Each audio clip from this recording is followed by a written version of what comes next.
Welcome to the first episode of Masters and Matches with me, Peter Doggers. And me, Arne Moll.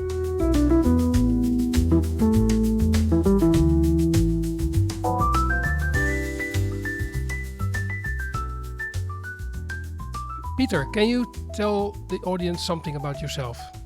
Yes, of course. This is the first episode, so let's start with that. I am a chess journalist. I've been writing about chess since early 2006 for a blog, later for chessvibes.com, where we both had contributions actually. And since 2013, I've been writing and working for chess.com.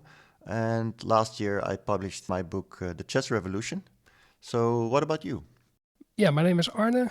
I have been involved in chess for a very long time. Have been writing for local magazines since the early 90s and was later also involved in your website Chess Vibes, writing columns, reviews and thought-provoking articles. At least I hope they were a little bit thought-provoking. Definitely, yeah. Yeah, and I don't do that so often anymore, but I'm still very much interested in chess and also particularly in chess history. Last year, I also published my first chess book. It was called The Center Game, about the history and the practice of the center game opening. Yeah, really, I think a combination of sort of two things that you are very interested in, the history of an opening and also tricky sidelines. I think as a player, you've always loved tricky sidelines, no? Indeed. I still do, and I still play them. Right. Myself, I focused maybe too much on playing main lines always. As an E4 player and Sicilian and King's Indian player as black. So when you are an amateur and you don't really have time for preparation, that can actually be a burden. But when I play, I continue to do this crazy stuff anyway. That's a bit about our chess styles. As said, we did a lot together for chessvibes.com. I remember one of our very first projects was we did a big book review on Jonathan Rowson's Chess for Zebras. That was really a nice time when we were really into getting the latest chess books and really still trying to improve our own game, I think also. Yeah, and I got a real appetite for writing chess book reviews after that. Right, yeah.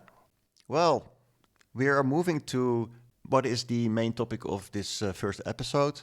We chose to go for an event that is a bit typical for our history at Chess Vibes, for what was quite a significant event, and something that we actually traveled to together, because usually Peter, I was the one traveling to events, but this one Arne actually joined me, together with our good friend Macaulay Peterson, and we are talking about the Kasparov-Karpov Rapid and Blitz match in 2009, played on September 21 to 24, 2009.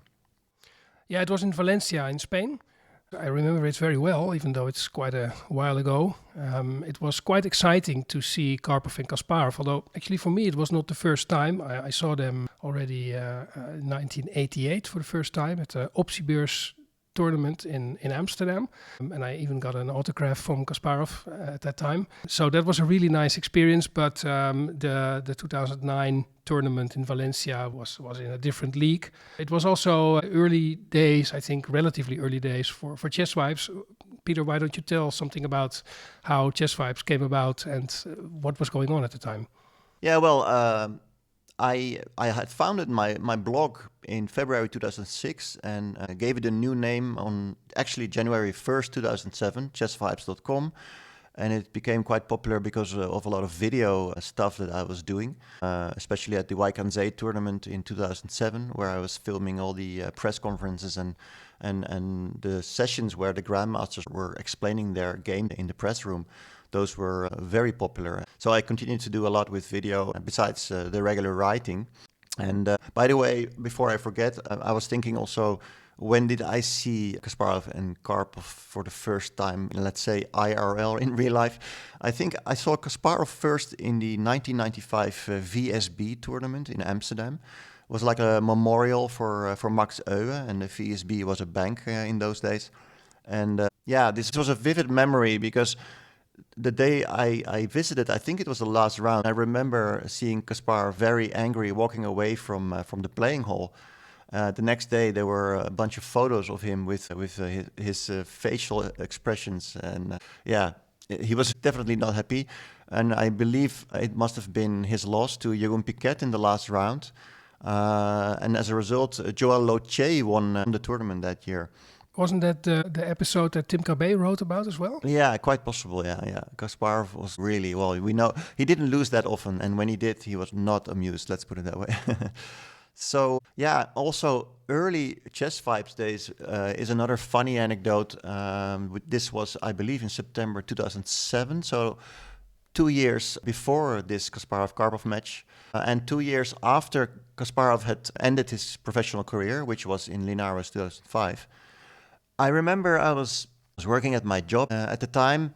It was working for a project for Amsterdam schools, for safety and security in Amsterdam schools, and it was the end of the day, and I was on the internet, and suddenly I noticed that Kasparov was going to give a simul close to Antwerp, Belgium, and I know it's a couple of hours drive, and somehow I had this urge to maybe go there, and I remember just picking up the phone from the office.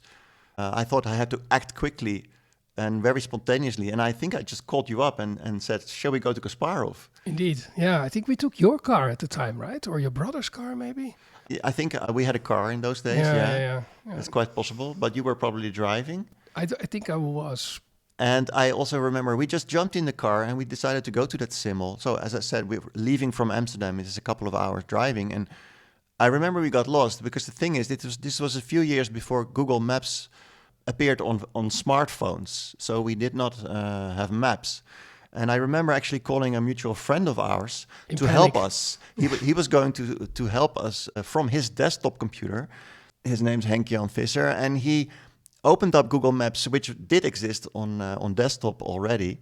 And he tried to steer us to the correct address. And I remember at some point we were completely lost, and we were in the middle of the market square in Antwerp, where you cannot even drive legally, I believe, in a car. And we had to leave the city center, and we had to and we were at least another half hour in the car. And it was a disaster, but a nice adventure. It was a nice adventure, except that the idea was to interview Kasparov, and well, I think I only got a few sentences out of him in casual talking, and the sponsors who were there, they were definitely not expecting us, and Garry was not expecting us, and well, I don't think we can speak of an actual interview.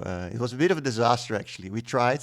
It was close, but no cigar, and then at the end, we found ourselves in some deserted industrial area close to Antwerp, and we had to drive all the way back. Yeah, it was a long drive back, but it was actually, it's funny to think about it. Now you're quite an established chess journalist. You've interviewed Kasparov quite a few times, but I think back then it was really exceptional and exciting to do that. Also a bit scary. Definitely, yeah. It was a very funny memory to think of, and especially what followed after. So yeah, let's go to this rapid and blitz match, Kasparov versus Karpov in 2009. 2009 means it was also, and that was one of the occasions, it was also 25 years after their very first match in 1984 in Moscow. The famous match that had to be terminated after, or had to be, Kampomanes decided, the FIDE president decided to terminate it after 48 games. And a year later, Kasparov won the second match. There is a certain degree of similarity that you cannot compare. In 1984, I was about to start the match of my life, to accomplish the dream of every chess player. Today, I didn't have any chess aspirations because I made it very clear, and I want to emphasize again, I'm not intending to come back. For me, it was about nostalgia. It was about a contribution to the game of chess. And I wanted to find out whether I'm still capable of playing a decent game of chess. Still probably I am. It was 25 years after 84, and it was quite a big thing. Kasparov, as said, he had retired 2 years before, and the big clashes, the K versus K clashes, were still very big, and you could see it from the over 100 journalists that actually came to Valencia to write and to photograph this match. And there were actually big plans to organize 3 more matches to commemorate all the other K versus K matches. Plans to have matches also in Moscow, Paris, and New York, but in the end, those never happened actually. We researched this match in Valencia, I completely forgot about this, that it was actually sort of the idea to have 4 in total, and somehow this didn't go through. Incredibly ambitious and also maybe a bit naive in hindsight, but it was definitely a nice idea. So there were 5 matches in total, right, between Karpov and Kasparov. The first 84, then 85, Kasparov won, 86. 86 London Leningrad, and Kasparov won as well. 87 Seville. Yeah, that was tight. Actually, that was the first match that I witnessed as an active chess player. I just started to play chess, and I remember on Dutch television, the last game was televised. Well, not live, but at least some images from that match were on national television. And then there was a match in 1990, which Kasparov also won. That was the first that I kind of experienced, because I only started playing chess in like 89. And the 90 match I sort of followed a little bit, but I also remember that in the summer of 91, I played my very first open tournament in Dieren, the Netherlands, the Open Dutch Championships. And 2 of my teammates were playing blitz on the camping site where I put up my tent. And I noticed that with both white and black, they were playing the same opening over and over again in this blitz match. And it was the Zaitsev-Ruy Lopez that Kasparov and Karpov played in I believe, both 87 and 90. And I got completely fascinated by this opening variation, by the whole idea that you could play a blitz match using only one opening, and that these 2 friends, they became friends later, they were so immersed in this match and in what was going on the highest level of chess that, this is one of my inspiring moments that I started to love the game, actually. Yeah, Karpov and Kasparov played quite a number of games afterwards, but never in a match again. So I think in 2009, when they were lined up in a match once more, that was pretty exciting, and it probably reflects the fact that so many journalists came to the site to witness this match once more. Yeah, definitely. And what I know is that Kasparov also obviously, but Karpov took this match quite seriously. If we see that he came actually to Valencia with 3 grandmasters as seconds. He had Bologan, Onishuk, and Ryazantsev with him. And when Kasparov arrived, he was only with his wife, his mother, and a friend of his mother. And when someone asked him, "Is this entourage maybe not a little bit too modest?" his reply was, "Yeah, but I prepared with Magnus." And that was, of course, true, because it was revealed only just before the match, I believe, that Kasparov and Carlsen, now the 2 greatest players of all time, they had started a cooperation. I remember this photo appearing on ChessBase with a young Magnus in the Croatian apartment of Kasparov training with a laptop and a chess set, and Kasparov behind the computer, and very casual. And it was a big thing for the chess world, that this big talent that we had, Magnus Carlsen, he was only number 3 or number 2 in the world, I believe, at the time, working with Garry, and very soon he would become the number 1 in the world. And, we went there. We went to Valencia. We also thought this was a very special occasion. So, we decided to go there. We rented an apartment together with Macaulay Peterson, who was doing a lot of video work. I think he was still working for the Internet Chess Club in those days. And I was doing our articles and video. And Arne had a very good reason. You had a very good reason to visit, because it was more than a match. It was actually a festival, kind of. Yeah, it was a festival, and it was held with a reason in Valencia, because Valencia was celebrating the fact that it was the birthplace of modern chess. So modern chess basically started at the end of the 15th century, when the bishop and also in particular the queen got much more powerful because of change of rules. And this change of rules was proven in an old book, in a manuscript called the Skax d'Amor, which was a Valencian manuscript from the last quarter of the 15th century. That would be translated as the Chess of the Love? Chess of Love, yeah, exactly. It was a very interesting book, which was the first to feature a game with the new rules in chess. So the queen and the bishop being much more dynamic than they used to be. They used to be very static pieces. So that was published in Valencia, and there was another reason why it was held in Valencia, and that had to do with very interesting but also quite complex piece of chess history around a book with lost chess problems, a book by someone called Francesc Vicent, who is a bit of an enigmatic figure in chess history. He was supposed to have written a chess manuscript, which was the inspiration for many other early chess books. It's very complex history, and I'm not going to go into much detail, but one of the reasons... But the main thing is, I believe, that the book is lost, right? It's lost, it's gone. yes. It was lost in a fire in the Montserrat monastery, in the 19th century, and it has never been seen since. We know a little bit about it, and it has been reconstructed to some extent, but it originated in Valencia, and that was one of the other reasons why this match was held.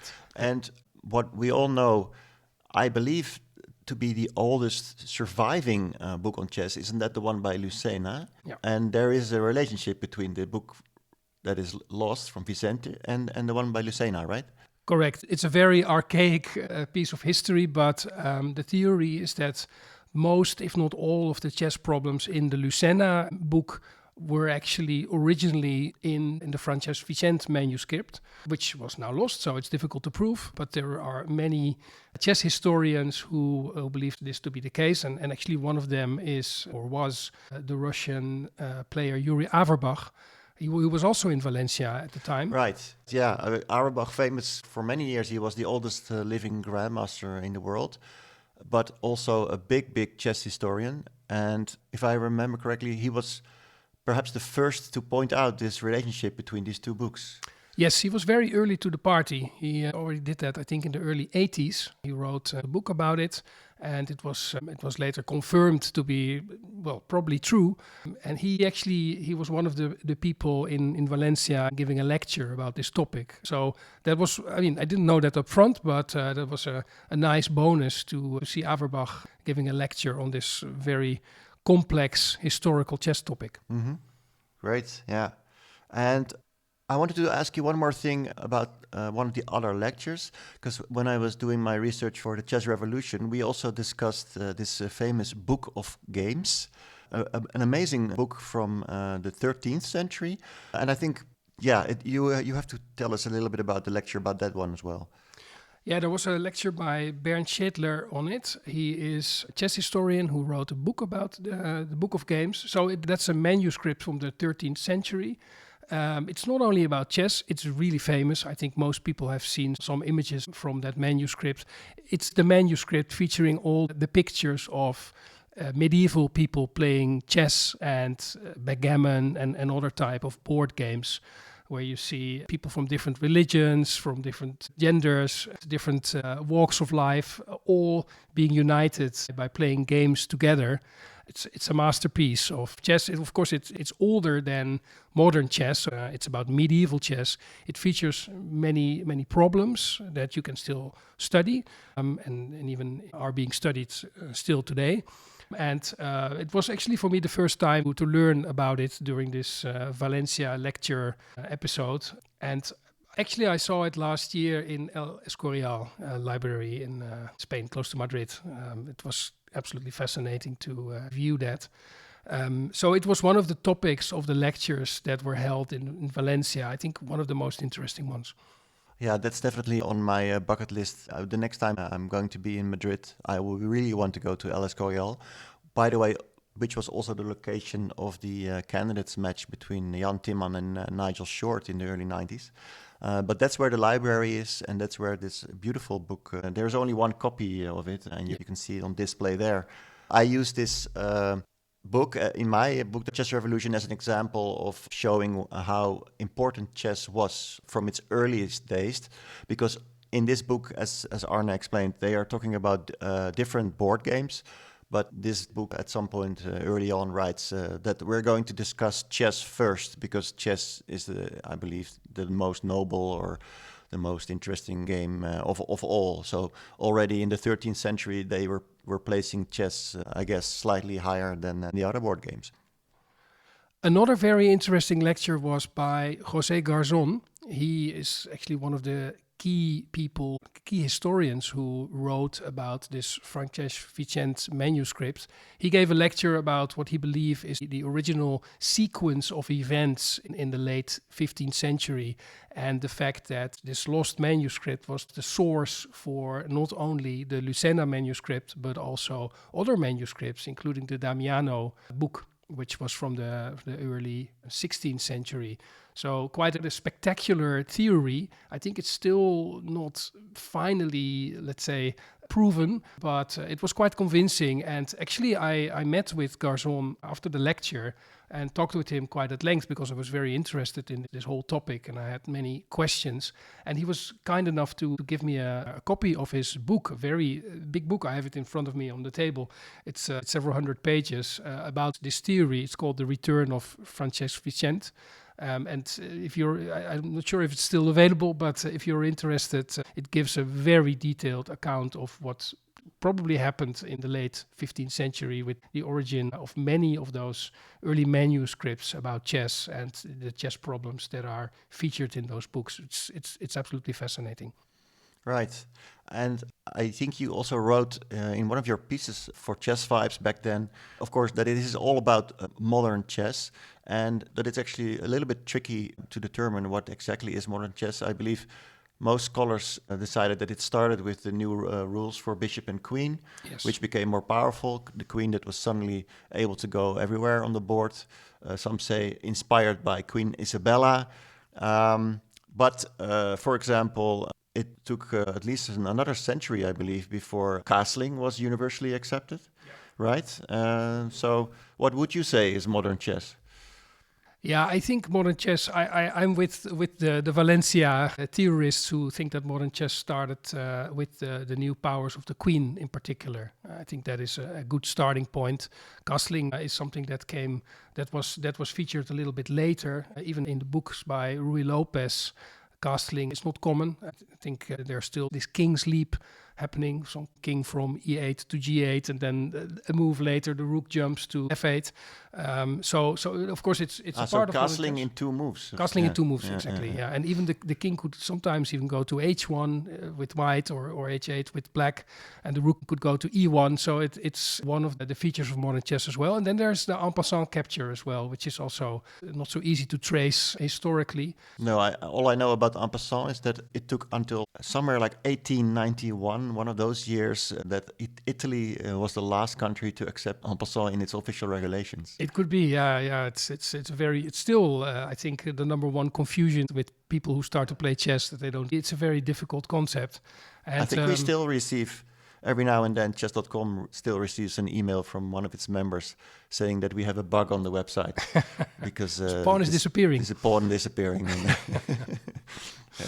Well, even in the 16th century, they thought that probably. But apparently it's not a bug; it's a feature of the game. Right. Anyway, back to the match in 2009. And of course, it started with an opening press conference. And there were two sort of anecdotes or texts that I found in my reporting from that year that I found interesting. For instance, something about Kasparov in those years. In 2009, he was still living in Moscow. He was in the middle of his political activity as an activist against Putin, which he still is, of course. And one thing I wrote about the press conference is the following. Things started to get interesting when a journalist of the Russian state television asked a question in Russian, and Kasparov announced that he would answer both in English and Russian, so that the viewers could compare the difference in versions between the state-controlled network station and the objective press. Channel NTV is a part of the state-controlled propaganda, and the journalists must recognize that I'm banned to be shown on this television on the political section. For instance, when I was arrested, this channel had no room to report this news. So when I say something in Russian, I will translate in English for you to then compare what will be shown on this program. Wow, so he was already very much occupied with that whole political game. Definitely, yeah. And another funny anecdote was, do you remember the role of the sponsor? Because it's about him. It's about Suleiman Al-Fahim.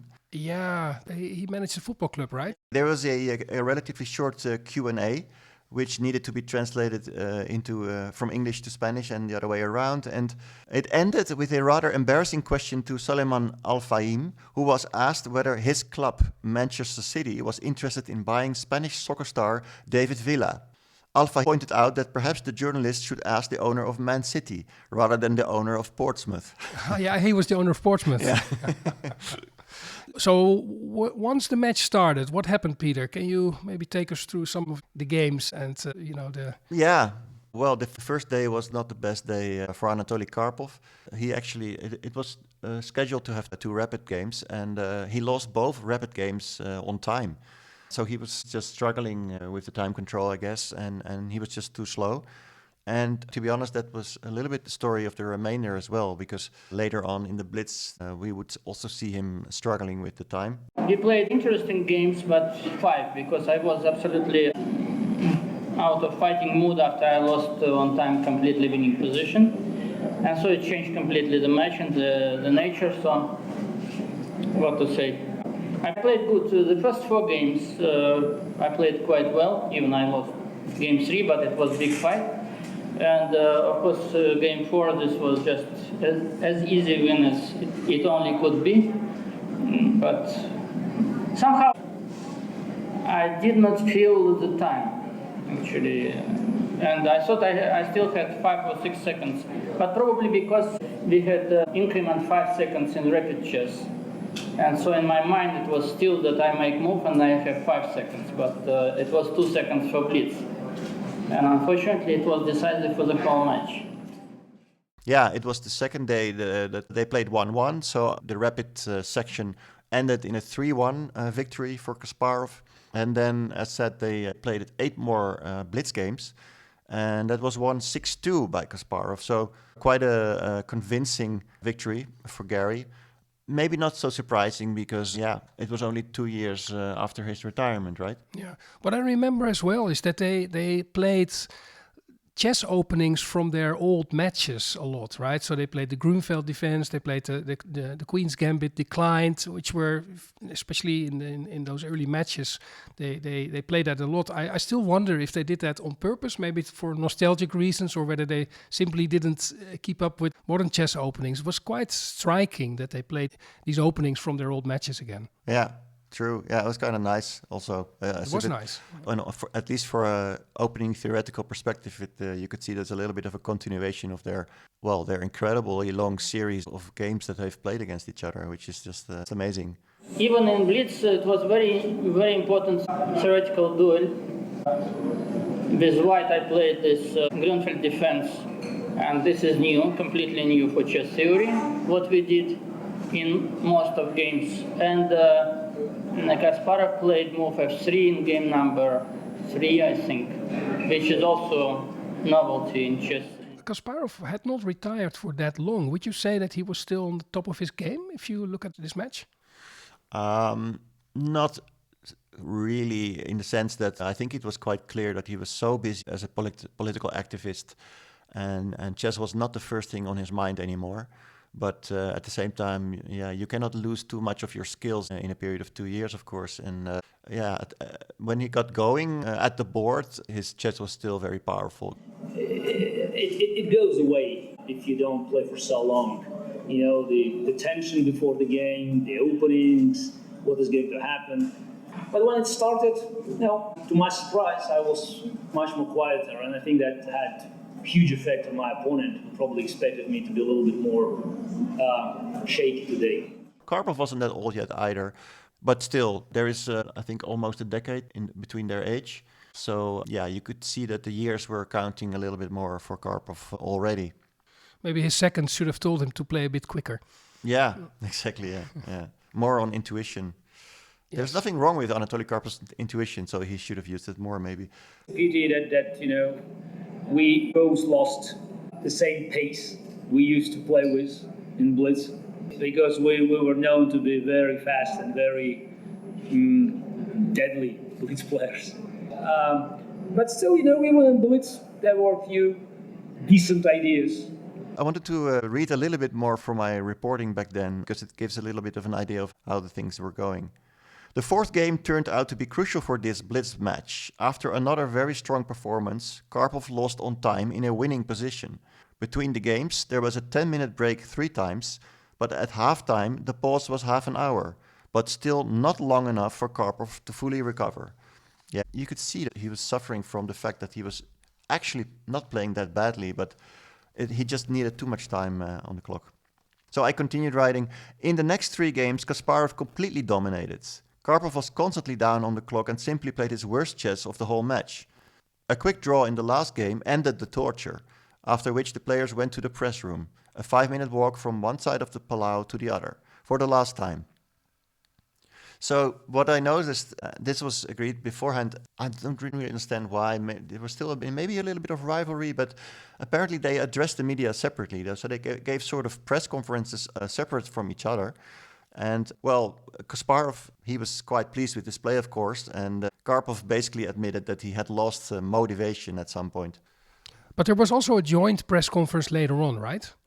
Yeah, definitely. And that's also where I got to ask a question or two myself. I was interested in the fact that already at this opening press conference, Karpov and Kasparov had been very critical of FIDE at that point, which was still being led by Kirsan Ilyumzhinov.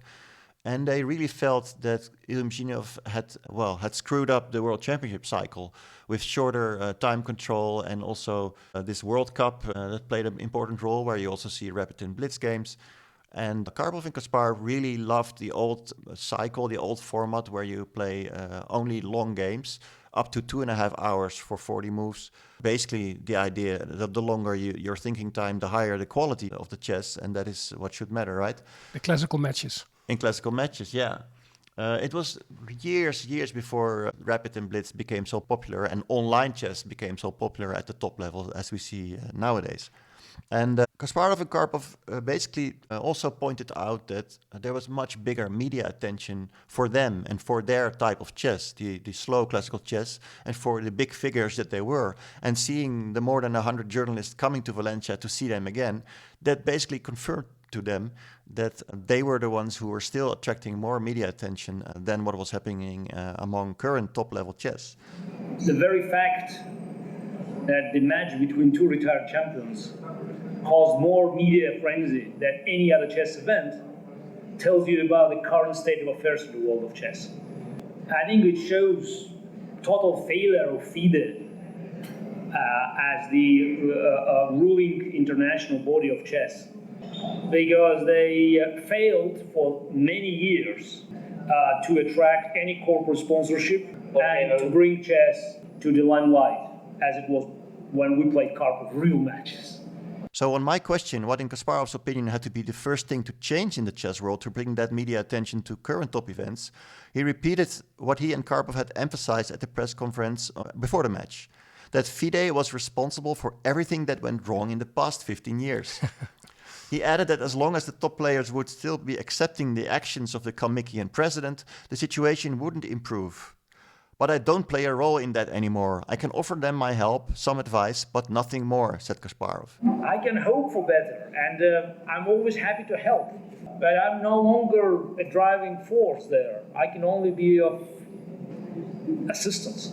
And what I find interesting from looking back also is that there was another question and answer that I actually did not dare to include in my reporting, because I remember also asking Kasparov, if the situation was that bad, maybe it would be an idea for the players to just sidestep FIDE and draw their own plan and create something that is truly working for the chess world and for potential sponsors.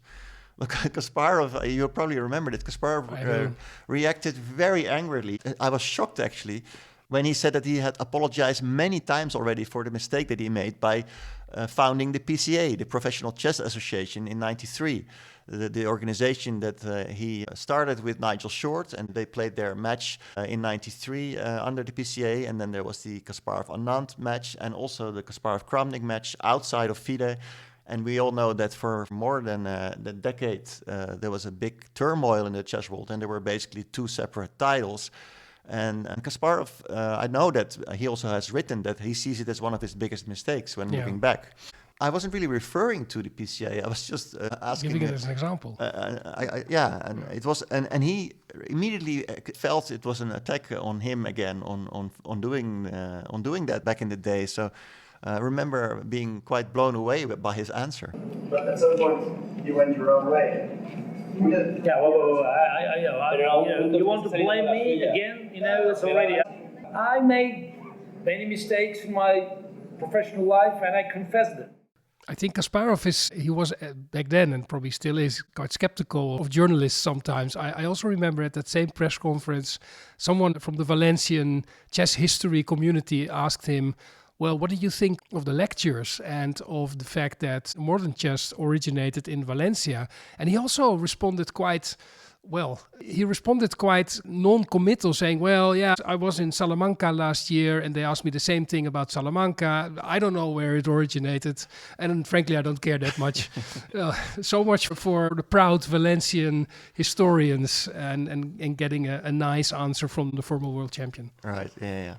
So how were we looking back at this Kasparov-Karpov match in our coverage back in the day?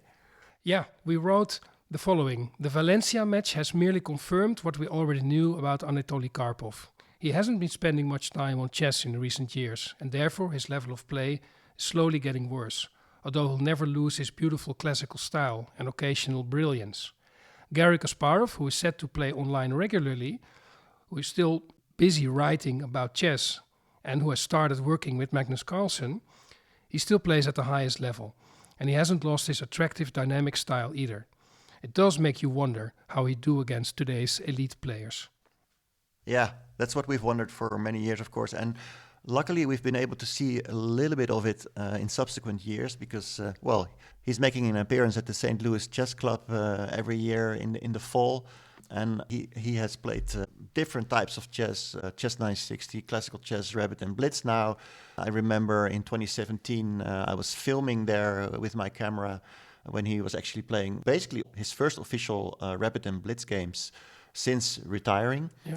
And since 2009, probably. Yes, exactly. And we all loved that he was actually playing quite well, but unfortunately he was showing similar signs as Karpov in 2009. He was getting a bit too slow. He needed too much time on the clock, and also, the occasional blunder. I vividly remember his loss to David Navarra, which he had beautifully outplayed. And he ended up losing that game, and you could see the horror in his face. And but at the same time, every now and then you can still see the flashes of his brilliance. And actually, this year he played a match against Anand in chess 960, and he actually managed to win it. Yeah. So there's always something left of Garry's top-level play, his incredible understanding and his fighting spirit, and this will never fade. Yeah, it makes you wonder what Karpov is up to. I remember seeing him in 2021 when I played a tournament in Spain, actually. It was not in Valencia, but it was in Catalonia, in the Llobregat Open. I played a game. It was a very exciting Najdorf. I was black. And at some point, I noticed that someone was watching over my board for quite a long time, and I looked up and I saw that it was Karpov. So he was still very much interested. He's still very much interested in chess, I think, even though we don't see him in action anymore, as far as I remember. But I think he will never lose the passion. And I was very excited to see him, and a little bit proud that he was watching at my board for such a long time. It always feels special to be in the presence of such great chess players like Karpov and Kasparov. Yeah, and for me, I remember feeling very special of being able to attend such a match between these two legends, because of course my, let's say, journalistic careers only started in 2006, so I was never able to see Kasparov in action during his career, let alone Karpov. Well, Karpov never really officially retired, and I've seen him playing later on in a tournament in the Netherlands as well. But anyway, I clearly missed the great era of Karpov versus Kasparov matches. I was never able to report on that because it was way before my time. So I remember feeling quite special about it, to go to this match and in Valencia and join the ranks of some of the more experienced journalists, such as Dirk-Jan ten Geuzendam and Leoncio Garcia, and report on it and experience it and see those two giants of the game in action. Yeah, great event and nice to talk about it. I hope it's not forgotten. Right. So this was the first episode of Masters and Matches. thanks so much for listening. Hope you enjoyed the show. And remember to subscribe wherever you get your podcast. See you next time. See you next time.